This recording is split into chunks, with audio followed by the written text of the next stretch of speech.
2025 జనవరి 10వ తేదీన ముక్కోటి ఏకాదశి రాబోతుంది. ఈ రోజున 33 కోట్ల దేవతలు భూమి మీదకు వస్తారు. అయితే ఇంతటి పవిత్రమైన రోజున ఆడవారు గుర్తు పెట్టుకుని ఈ రంగు చీర కట్టుకుంటే చాలు 33 కోట్ల దేవతల అనుగ్రహంతో భర్తకు నూరేండ్ల ఆయుష్ వస్తుంది. వద్దన్న ధనం వస్తూనే ఉంటుంది. సకల శుభాలు కలుగుతాయి. వైకుంఠ ప్రాప్తి కలుగుతుంది. అష్టైశ్వర్యాలు కలుగుతాయి. కాబట్టి ఆడవారు ముక్కోటి ఏకాదశి రోజున ఈ రంగు దుస్తువులను ధరించండి. మీకు ఖచ్చితంగా విష్ణుమూర్తి అనుగ్రహం కలుగుతుంది. మీకు ఉండే కష్టాలు దరిద్రాలు పోతాయి. దీర్ఘ సుమంగళి యోగం కలుగుతుంది. భర్తకు చాలా మంచి జరుగుతుంది. భర్త ఆయుష్ పెరుగుతుంది. మీ భర్త సంపాదన విపరీతంగా పెరుగుతుంది. మరి ఇంతకీ ముక్కోటి ఏకాదశి రోజున ఏ రంగులో ఉండే దుస్తువులు ధరించాలి అనే విషయాన్ని ఇప్పుడు మనం ఈ వీడియోలో అయితే పూర్తి వివరంగా తెలుసుకుందాం. ఫ్రెండ్స్, ఫస్ట్ అయితే ఈ వీడియోకి ఒక లైక్ కొట్టి మా ఛానల్ని కూడా సబ్స్క్రైబ్ చేసుకోండి. మాకు సపోర్ట్ చేయండి. ఇంకొక ముఖ్యమైన విషయం ఏమిటి అంటే, ఈ ముక్కోటి ఏకాదశి రోజున ఎవరూ కూడా చింతపండును తినరాదు.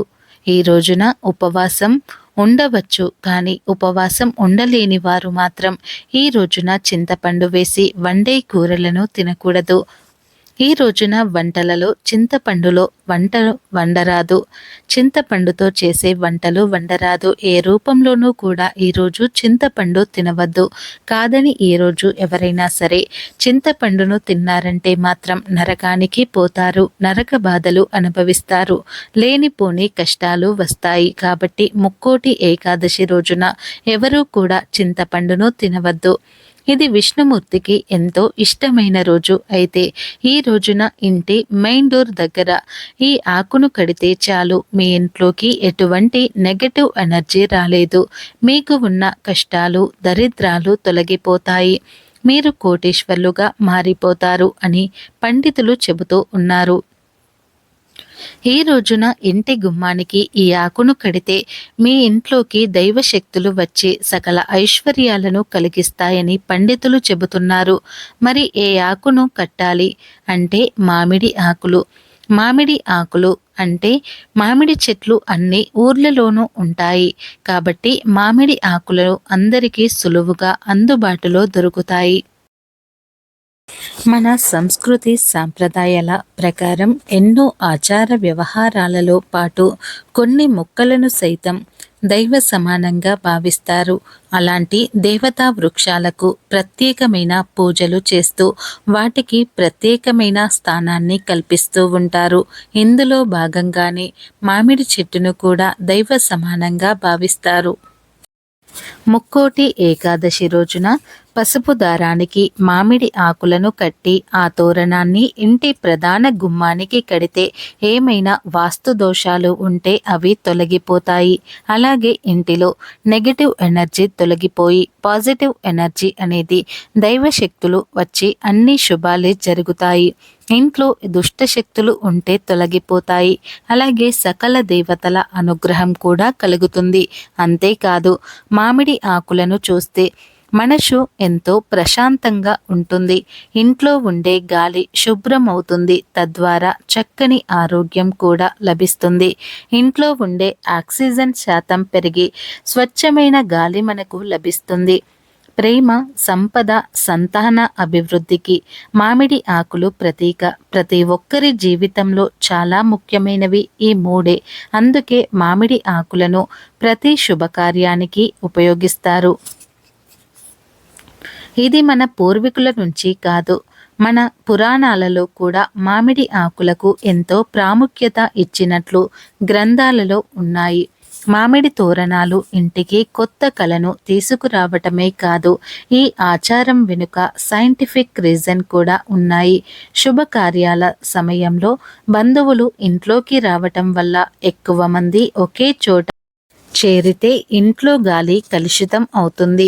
మామిడి ఆకులకు ఆ గాలిని శుద్ధి చేసే గుణం ఉంటుంది. కాబట్టి శుభకార్యాలు, పెళ్లిళ్ల సమయంలో మామిడి ఆకుల తోరణాలను కడతారు. అలాగే మొక్కలు కార్బన్ డైఆక్సైడ్ను పీల్చుకొని ఆక్సిజన్ను వదులుతాయి. కాబట్టి అప్పుడెప్పుడైనా సరే ఇంటికి మామిడాకులు కట్టడం వల్ల స్వచ్ఛమైన గాలి పీల్చుకునే అవకాశం దొరుకుతుంది. చాలామంది వేపాకులను కానీ రావి ఆకులు కూడా కడతారు. కానీ ముక్కోటి ఏకాదశి రోజున మాత్రం ఈ ఆకులు గుమ్మానికి కట్టకూడదు. కేవలం మామిడి ఆకులు మాత్రమే కట్టుకోవాలి. ఎందుకు అంటే గుమ్మానికి కట్టే వాటిలలో ప్రధానంగా మనం మామిడి ఆకులకే ఫస్ట్ ప్రయారిటీ ఇచ్చారు మన పెద్దలు. ఆ తర్వాత శ్రేష్టమైనవి వేప ఆకులు. ఇవేమీ దొరకకపోతే రావి ఆకులు కట్టుకోవచ్చు. కనుక ముక్కోటి ఏకాదశి రోజున అందరూ ఇంటి గుమ్మానికి మామిడి ఆకుల తోరణాన్ని కట్టుకోండి.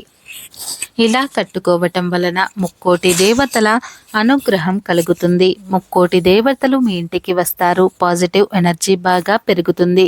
దరిద్రమంతా కూడా పోతుంది. కాబట్టి అందరూ కూడా మర్చిపోకుండా గుర్తుపెట్టుకొని ముక్కోటి ఏకాదశి రోజున ఇంటి గుమ్మానికి ఈ ఆకులను కట్టుకొని శుభ ఫలితాలను పొంది సంతోషంగా జీవించండి.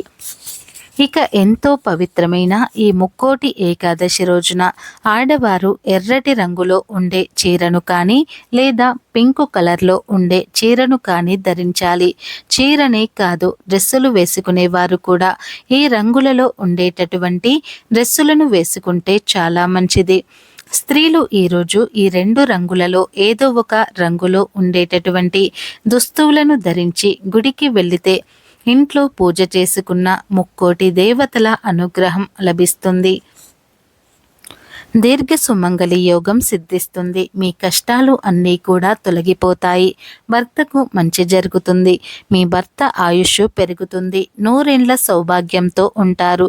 భర్త సంపాదన కూడా విపరీతంగా పెరుగుతుంది. అంతేకాదు ఈ రోజున ఈ రంగులో ఉండేటటువంటి దుస్తువులు ధరించడం వలన వద్దన్న ధనం వస్తూనే ఉంటుంది.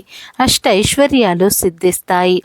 ఆడవారు ఒకరే కాదు, మగవారు, పిల్లలు, పెద్దలు ఇలా అందరూ కూడా ఈ ముక్కోటి ఏకాదశి రోజున ఎరుపు రంగు లేదా పింక్ కలర్లో ఉండే దుస్తువులను వేసుకుంటే ముక్కోటి దేవతల అనుగ్రహం లభిస్తుంది.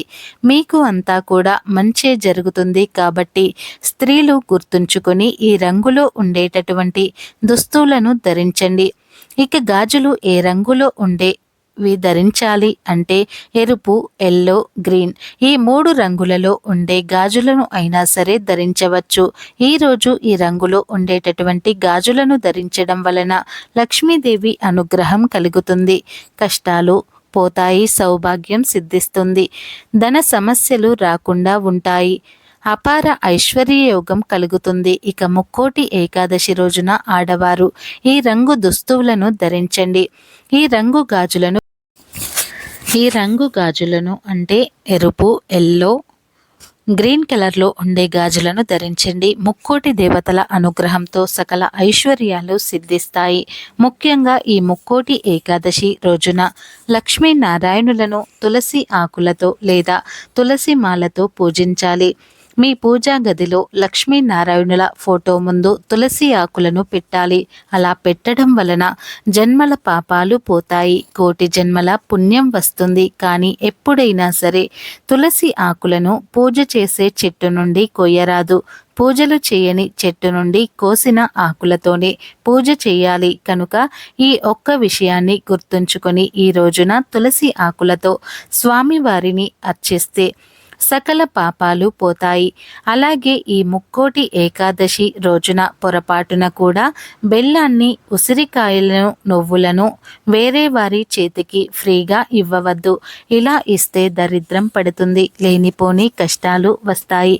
అప్పుల పాలైపోతారు. కనుక ఈరోజు ఈ 3 వస్తువులను వేరే వారి చేతికి ఫ్రీగా ఇవ్వవద్దు.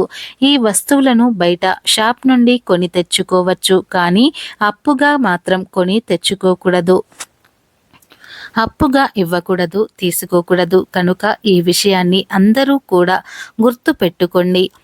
అలాగే ఈ ముక్కోటి ఏకాదశి రోజున ఆడవారు తలలో పసుపు రంగు పువ్వులను అంటే చామంతి పువ్వులు కానీ పసుపు గులాబీ పువ్వులు కానీ ఇలా ఏదో ఒక పువ్వును పసుపు రంగులో ఉండేటటువంటి పువ్వులను తలలో పెట్టుకోండి. అలా పెట్టుకుంటే సంవత్సరం అంతా కూడా మీకు సంతోషంగా ఉండగలుగుతారు. దీర్ఘ సుమంగళి యోగం సిద్ధిస్తుంది. లక్ష్మీదేవి అనుగ్రహంతో అష్టైశ్వర్యాలు సిద్ధిస్తాయి. ప్రతి మాసంలో మనకు 2 ఏకాదశులు వస్తాయి. అంటే సంవత్సరానికి 24 ఏకాదశులు వస్తాయి. అయితే ఈ ప్రతి ఏకాదశికి ఒక్కో ప్రత్యేకత ఉన్నది. అలాగే ధనుర్మాసంలో వచ్చే ఏకాదశిని వైకుంఠ ఏకాదశిగా, ముక్కోటి ఏకాదశిగా పురాణాలు తెలిపాయి. శ్రీ వైకుంఠ ఏకాదశి పరమ పవిత్రమైన దినము. సకల జగత్తుకు సృష్టి స్థితి లయకారకుడైన శ్రీమన్నారాయణుడికి ప్రీతిపాత్రమైన శుభదినము కూడా ఇదే. ఈరోజు ఉపవాసం ఉంటే సంవత్సరంలో వచ్చే అన్ని ఏకాదశులలో ఉపవాసం ఉన్న ఫలితం లభిస్తుందని విష్ణు పురాణం చెబుతుంది. మన సాంప్రదాయంలో ముక్కోటి ఏకాదశికి ఎంతో ప్రాముఖ్యత ఉన్నది. ఈ ఏకాదశి రోజున ఎవరైతే ఉపవాసాన్ని పాటిస్తారో వారికి ఎన్ని బాధలు కష్టాలు ఉన్నా కూడా అవన్నీ కూడా తొలగిపోతాయి. లక్ష్మీదేవి అనుగ్రహంతో పాటు విష్ణుమూర్తి యొక్క అనుగ్రహం కూడా కలుగుతుంది.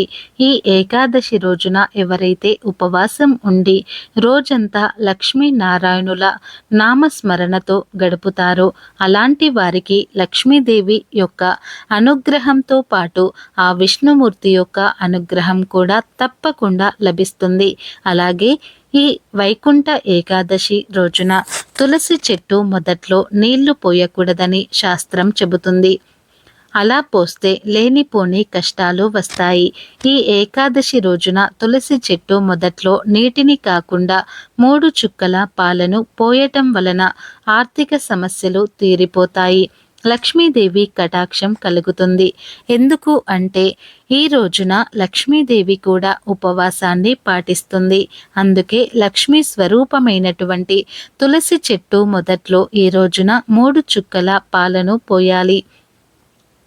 అదేవిధంగా ఏకాదశి రోజున తప్పనిసరిగా ఒక్కసారి అయినా సరే ఇంట్లో శంఖాన్ని ఊదాలి.